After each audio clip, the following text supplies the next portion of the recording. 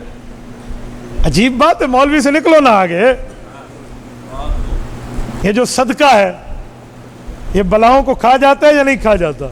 بولیے بولیے بولیے، تسی اگلی گل تے پہنچ گئے ہو۔ اور صدقہ بلاؤں کو کھا جاتا ہے، مولوی صدقے نو کھا جاتا ہے۔ مذاق نہیں ہے، مولوی مولوی ہے تو علماء کسی کام کو سنبھالیں تو کام پورا کر کے چھوڑ دیں۔ اور یاد رکھیں، اس دھرتی پر علماء کرام وہ ہیں، جتنے لوگوں کی جابز ہیں ان میں مولوی کی جاب سب سے سستی تنخواہ والی ہے، اور سب سے ٹف کام ان کا ہے، سب سے مشکل کام ان کا ہے۔ کچھ عرصہ پہلے جو یہ بات ہوئی کہ مدارس کو حکومتی تحویل میں دے دیا جائے، تو وفاق المدارس کا موقف بڑا دلچسپ تھا۔ انہوں نے فرمایا کہ فرق کر لیتے ہیں، علماء کو ذمہ داریاں کیا ملی، انہوں نے کیا نبھائیں، تمہیں ذمہ داریاں کیا ملی، تم نے کیا نبھائی۔ کہا جی ٹھیک ہے۔ کہا مولویوں کے ذمے عالم، حافظ، قاری، مفتی، محدث، شیخ الحدیث، شیخ التفسیر بنانا۔ کہا جی ٹھیک ہے۔ کالج یونیورسٹی کے ذمے ہے ڈاکٹر، پروفیسر، انجینئر بنانا۔ کہا جی ہاں۔ کہا پوری دنیا میں دیکھ لو، اگر مدارس نے ٹھیک کام کیا ہوگا تو پاکستان کے مدرسے سب سے اول ہوں گے پوری دنیا میں۔ کالج یونیورسٹی کا نظام بہتر ہوگا تو کالج یونیورسٹی کی پروگریس اول ہوگی پوری دنیا میں۔ ذرا لسٹ اٹھاؤ پوری دنیا میں، پاکستان کا یونیورسٹیز کی لسٹ میں نمبر کون سا ہے اور مدارس میں نمبر کون سا ہے؟ مدارس دینیا، مدارس دینیا، جامعہ ابو ہریرہ، وفاق المدارس العربیہ پاکستان، ماشاءاللہ۔ تو علماء نے چٹائی پر بیٹھ کر تمہیں دین کی تبلیغ کر کے تیرے اندھے بیٹے کو تیرا امام مسجد بنا دیا۔ کیسی بات کر رہے ہیں؟ تیرے لنگڑے بیٹے کو انہوں نے تمہارا خطیب بنا دیا۔ تم مجھے دکھا دو کسی لنگڑے کو کسی انسٹیٹیوٹ میں داخلہ مل جائے، اسکالرشپ میں لے لیا جائے۔ ذرا میں کالج یونیورسٹی پڑھا ہوں، میں توہین نہیں کر رہا، لیکن میں تقابل پیش کر رہا ہوں۔ میں جب کالج میں گولڈ میڈل لینے گیا تھا نا اپنے ایگزام کے بعد، جب میڈل ملا نا ہمیں، تو میں جان بوجھ کے، مدرسہ بھی میرا ساتھ تھا، میں اس دن تہبند پہن کر گیا تھا، جا کو آدن ڈیٹا پا کے بنجو۔ مجھے سب نے یوں نظریں دیکھی جیسے میں کوئی چھوت مخلوق ہوں۔ کیا مطلب؟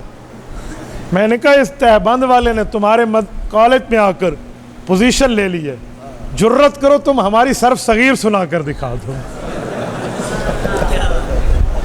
صرف صغیر تو دور رہا، چوتھا کلمہ سنا دو، چھٹا پر بہت دور کی بات ہے۔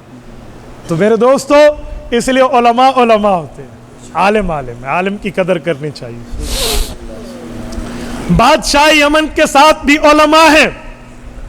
رات کو علماء نے اس یثرب کا وزٹ کیا، سنگریزے دیکھے، پانی کے چشمے دیکھے، پانی کے کنویں دیکھے، کھجور کے درخت دیکھے، پہاڑ دیکھے، پتھر دیکھے، مدینہ کی ریتلی زمین دیکھی، تورات و انجیل و زبور کے صفحے ہلائے، ورق پلٹائے، ورق گردانی کی، اور فیصلہ کیا کہ ہم یہاں رہیں گے آخری نبی کے استقبال کے لیے۔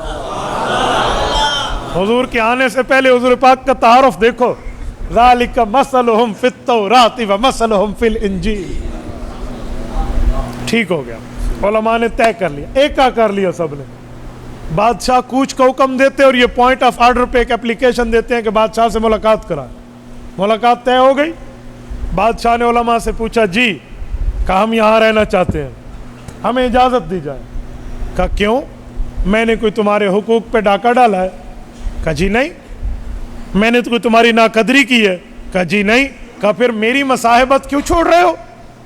میری رفاقت کیوں چھوڑ رہے ہو؟ میرا ساتھ کیوں چھوڑ رہے ہو؟ اس وقت کے علماء کی بادشاہ قدردان ہوا کرتے تھے، ٹھیک ہے نا، وہ معاملہ اور تھا، ٹھیک ہے، وہ مسئلہ اور تھا۔ تو علماء نے کہا کہ آپ کی قدردانی اپنی جگہ، لیکن جس تورات و زبور و انجیل کے ہم سب ایمان لانے والے ہیں، یہ وہ کتابیں بتاتی ہیں نبی آخر الزماں یہاں آئیں گے، یہ ان کا مدفن، یہ ان کا دار الہجرت ہوگا۔ اس نے کہا اچھا تو تم نے کیا فیصلہ کیا؟ کہا آپ نے رات کو نیند کی ہے، ہم نے رات کو مدینہ کھنگال لیا ہے، ہم نے طے کیا ہے ہم یہاں رہیں گے، یہاں سے نہیں جائیں گے۔ کہا وہ کب آئیں گے؟ کہا ہمیں نہیں پتا، ہم ان کا استقبال کریں گے، نہیں تو ہماری نسلیں استقبال کریں گے۔ بادشاہ نے کہا جی ٹھیک ہے، علماء کی لسٹ بنواؤ۔ 400 علماء کی لسٹ بنائی گئی، 400 کو 400 گھر تعمیر کرا کے دیے، کہا یہاں رہو، سوال اپنی طاقت کا، جواب اپنی شان کے مطابق۔ اور ایک بالا خانہ علیحدہ تعمیر کرایا، کہا یہ کس کے لیے؟ کہا جس نبی کے لیے میری رفاقت چھوڑ رہے ہو، میری طرف سے انہیں تحفہ دے دینا۔ اور اس زمانے کی جو پرچی تھی، جو اس زمانے کی کما علی کو بچھانی تھی، اس پر اس نے کچھ 3 4 5 باتیں لکھی اور ان علماء کے حوالے کی کہ اپنے پاک پیغمبر کو یہ میری طرف سے پیغام دے دینا، نہیں تو نسلوں کو وصیت کرنا وہ دے دیں۔ اس نے کیا لکھا؟ 6 باتیں ہیں۔ شہدت علی احمد انہ رسول من اللہ بارئ النسمی فلو مد عمری الى عمرہ لکنت وزیر اللہ وابن عمی وجاہدت بالسیف اعداءہ وفرجت عن صدرہ کل غمی۔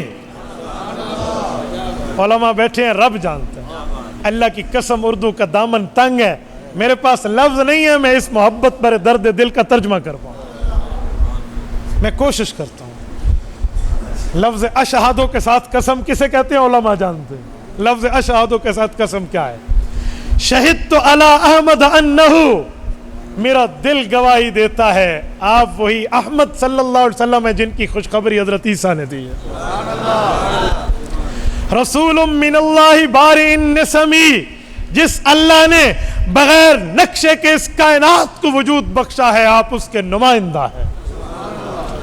فلو مد عمری الی عمرہ، اے کاش میری عمر آپ تک لمبی ہو جائے، لکنت وزیر اللہ وابن عمی، آپ کا وزیر بھی بنوں گا، چچا زاد بھائی بھی بنوں گا۔ وجاہدت بالسیف اعداءہ، ایک وقت آئے اگر دشمن آپ پہ حملہ آور ہو تو میں اپنی تلوار لے کر ان سے نبرد آزما ہوں گا۔ وفرجت عن صدرہ کل غمی، خود کو پیش کروں گا، آپ کے سینے کو بچا لوں گا۔ میں پورے شعر پر نہیں، ایک جملے پر بات کرتا ہوں۔ لکنت وزیر اللہ وابن عمی، وزیر بھی بنوں گا، چچا زاد بھائی بھی بنوں گا۔ وزیر کو پہلے اور چچا زاد بھائی کو بعد میں، کہا کیوں ہے؟ وزیر کا مطلب کیا ہے اور چچا زاد بھائی کا مطلب کیا ہے؟ کسے کہتے ہیں؟ یہ وہ کیا کہہ رہا ہے؟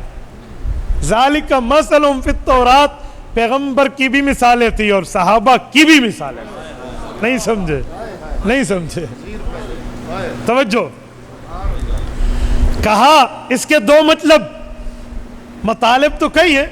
حضرت تھانوی رحمہ اللہ نے منشر الطیب میں اس پر ایک جملہ دیا ہے، لیکن میں اپنے الفاظ میں اکابر کے علوم کو رکھ رہا ہوں۔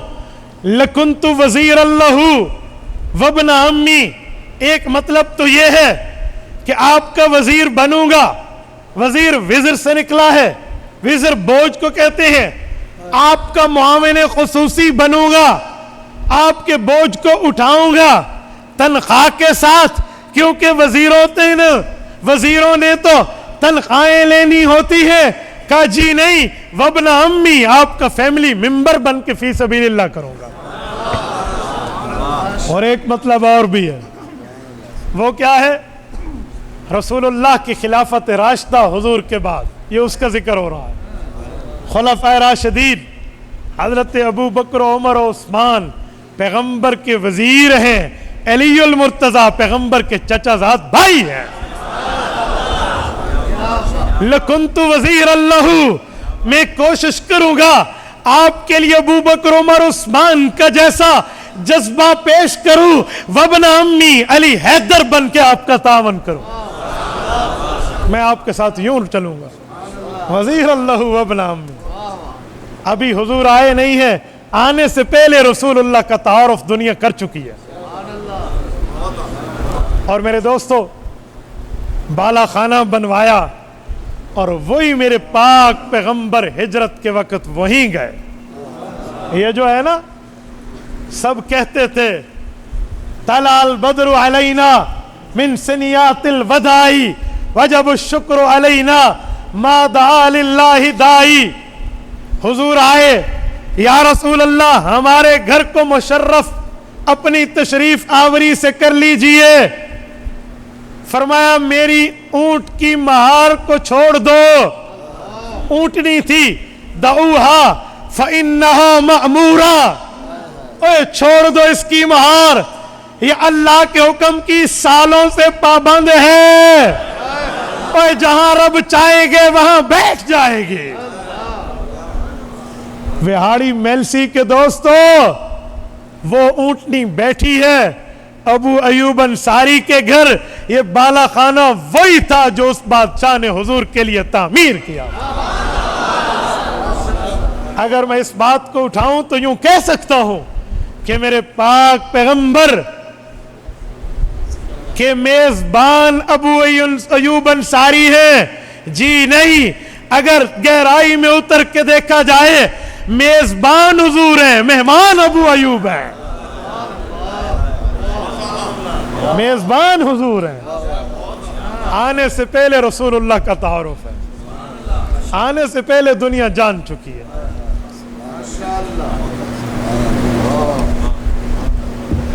توجہ, آنے سے پہلے حضور پاک کا تعارف تو چھوڑو, حضور کے آباء و اجداد کے چہروں میں وہ روب اور دبدبا تھا, نور محمدی کی وہ جھلک تھی کہ بڑے بڑے جابر حکمران بھی دیکھ کر اپنی جگہ چھوڑ دیا کرتے تھے. اسی سیرت المصطفیٰ میں حضرت کاندلوی باحوالہ لکھتے ہیں, فرمایا جب ابرہہ بےمان یمن والا آیا تھا کعبہ گرانے, تو اس نے کعبے پر حملے سے پہلے مکہ مکرمہ سے پہلے وادی محصر میں رک کے مکہ مکرمہ کے اہلیان کے بارے میں معلومات اکٹھی کرنا شروع کی. ایک جگہ رک گیا, چراگاہ دیکھی, اونٹوں کی بڑی تعداد, 200 اونٹ چر رہے تھے. انہوں نے کہا کس کے ہیں؟ کہا جس کعبے کو گرانے جا رہا ہے یہ اسی کے متولی عبد المطلب کے ہیں. اب ذرا ذہن میں رکھنا, حضور پاک کے آباء و اجداد کے چہرے کا روب ذہن میں رکھنا, آنے سے پہلے کا روب ہے. یہ حضور پاک کی پیدائش سے 55 دن پہلے کی بات ہے. انہوں نے کہا پکڑ لو. ابرہہ نے گرفتار کرا لیے اونٹ. حضرت عبد المطلب کو پتہ چلا تو یہ اپنے ساتھیوں کو لے کر اپنے اونٹ چھڑوانے گئے. جب اس کے دربار میں پہنچے, وہ اپنے تخت پر تخت نشین تھا. کہتے ہیں ابرہہ پہ ایک لرزہ طاری ہوا. حضور پاک کے دادا جان کے چہرے کی وجاہت کو دیکھ کر, جلالت شان کو دیکھ کر ابرہہ اٹھ بیٹھا. انہیں تو اپنے ساتھ نہ بٹھا سکا کہ بےزتی ہوتی ہے, خود بھی نیچے بیٹھا, انہیں بھی پاس بٹھا لیا. یہ نور محمدی کا چہرے میں روب ہے. کیسے آئے؟ کہا میرے اونٹ تو نے پکڑے ہیں. کہا شیبۃ الحمد عبد المطلب تم ہو؟ کہا جی ہاں میں ہوں. کہا عجیب, کعبے کے متولی ہو, اونٹوں کی فکر ہے, اپنے کعبے کی فکر نہیں ہے. اللہ گولڈن چین, قول زرین. حضرت عبد المطلب نے تاریخی جملہ فرمایا, کہو اے ابرہہ کیا سوچ رہا, انا رب الابل وللبیت ربہ, اے میں اونٹوں کا مالک ہوں, اپنی ملکیت کا حساب کرنے آیا ہوں. جا کعبے کے پاس, اللہ تجھ سے نمٹ لے گا. وللبیت ربہ, جا. اس نے اونٹ چھوڑ دی. یہ آئے, سارے لوگوں اکٹھا کیا, کعبہ شریف کے ساتھ میں ٹھہرے, ملتزم پہ ہاتھ رکھے اور مانگا, اللہم ان المرء یمنا رحلہ فمنا رحالک